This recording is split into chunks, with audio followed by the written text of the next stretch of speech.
Accusé d'être le copycat du tueur à la rose au tigre dans Demain nous appartient, Tristan est-il vraiment capable d'avoir assassiné Louise et plusieurs autres personnes?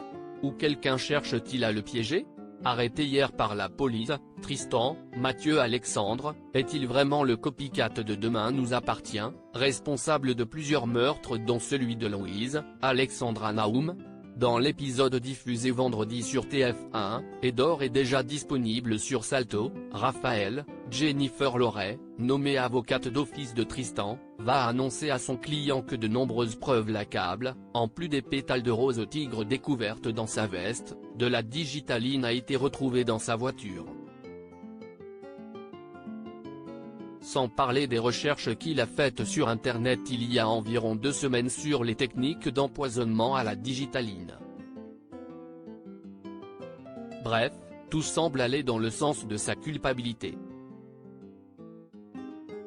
Même si Bart, Hector Langevin, Chloé, Ingrid Chauvin, ou même Martin, Franck Monsigny, et Georges, Maël El Ajaoui, peinent à voir en Tristan un tueur en série qui aurait tout à couvrir à cause des récents drames qui l'ont ébranlé.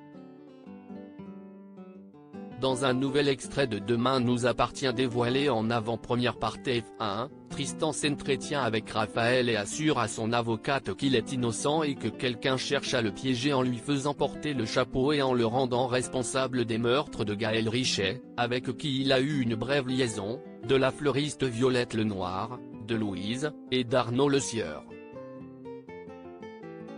Encore un innocent qui va crever en prison, déplore Tristan, qui semble bien défaitiste par rapport à ses chances de s'en sortir. Personne ne se rend compte que si est une machination. Raphaël tente de le rassurer et lui explique que son ADN n'a été retrouvé sur aucune scène de crime.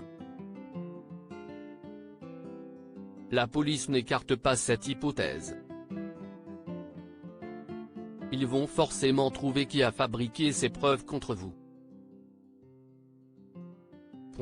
Vous êtes le seul suspect, mais ils n'ont pas retrouvé votre ADN, sur aucune scène de crime et sur aucun élément matériel. Rien n'est joué. Il ne faut pas baisser les bras. Mais Tristan, qui a agressé le procureur Perrault, Xavier Deluc, peu avant son placement en préventive, a l'impression que son sort est déjà scellé. J'ai perdu Gaël. Louise est morte. Tout le monde pense que je suis coupable. Le procureur veut ma tête. Moi j'ai rien fait et je vais crever en prison. Si je fais rien c'est exactement comme ça que ça va finir. L'ex-patron du Spoon prend alors une grande décision, qui pourrait cependant être lourde de conséquences. Je vais faire une grève de la faim, annonce-t-il à son avocate dans cet extrait de Demain nous appartient. Ils me croiront jamais. Si est le seul moyen qu'il me reste pour dénoncer l'erreur judiciaire dont je suis victime.